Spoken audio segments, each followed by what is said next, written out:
Chapter 10. The three men stood side by side, staring into the wood. Fear thought that he was the only one who was properly terrified.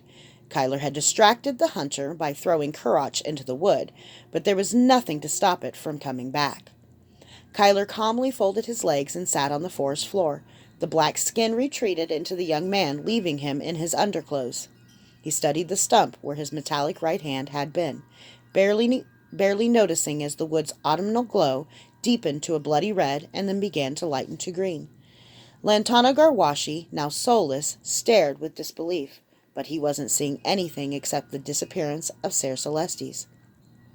The man who would be king was suddenly a Siren, swordless, an outlaw, an exile, not even to be acknowledged.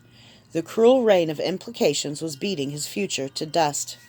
In the last week, Fear had seen this man act publicly as if Ser Celestes had been destined for his hands.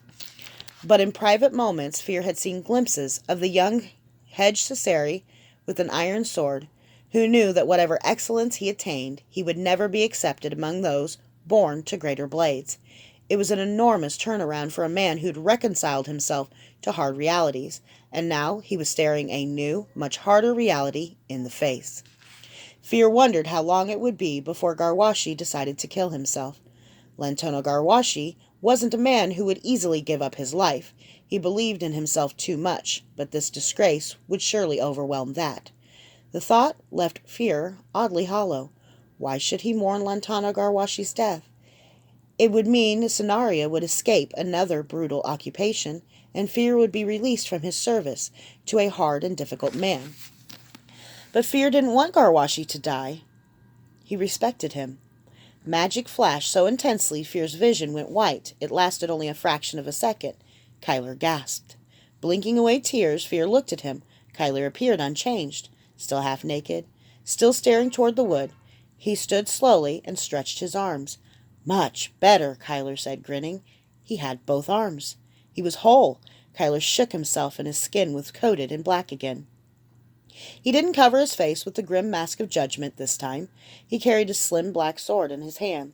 Lantana Garwashi dropped to his knees and spoke to Fear. This path lies before you. Fight Calidor and become a great king.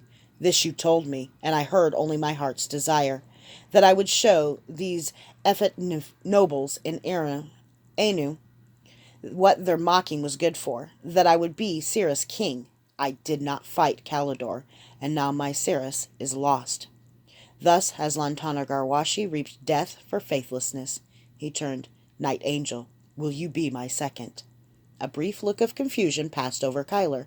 Then his eyes showed recognition. After Garwashi made a lateral cut through his own stomach with a short sword, his second would strike his head from his shoulders to finish the suicide. It was an honor, if a grisly one, and Fear couldn't help but feel slighted. Fear, Nephilim, messenger from the gods whom I ignored. I would have you serve another way, Garwashi said. Please, carry my story to my warriors and to my family. A chill went down Fear's spine.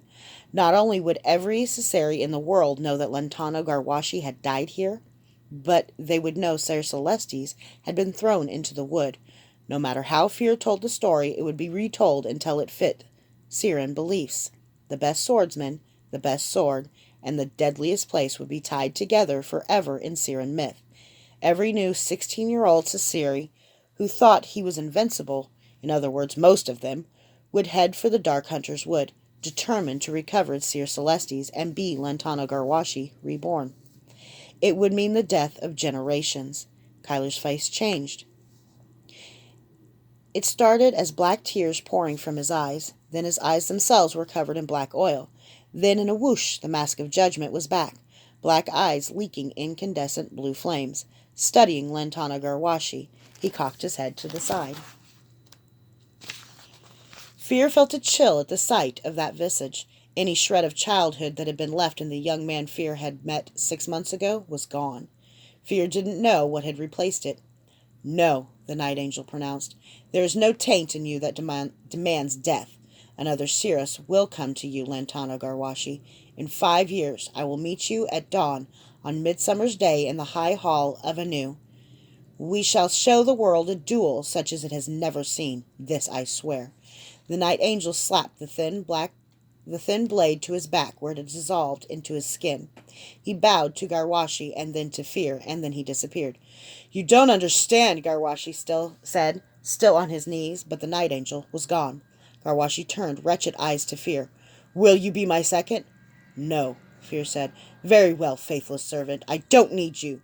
Garwashi drew his short sword, but for once in his life, Fear was quicker than the Cesari. His sword smacked the blade from Garwashi's hand, and he scooped it up. Give me a few hours, Fear said. The hunter is distracted. With 5,000 flies in its web, one more may go unnoticed. What are you going to do? Garwashi asked. Going to save you. Going to save all your damn stiff-necked, infuriating, magnificent people. I'm probably going to get my damn fool self killed. I'm going to get your sword back, Fear said, and then he walked into the wood.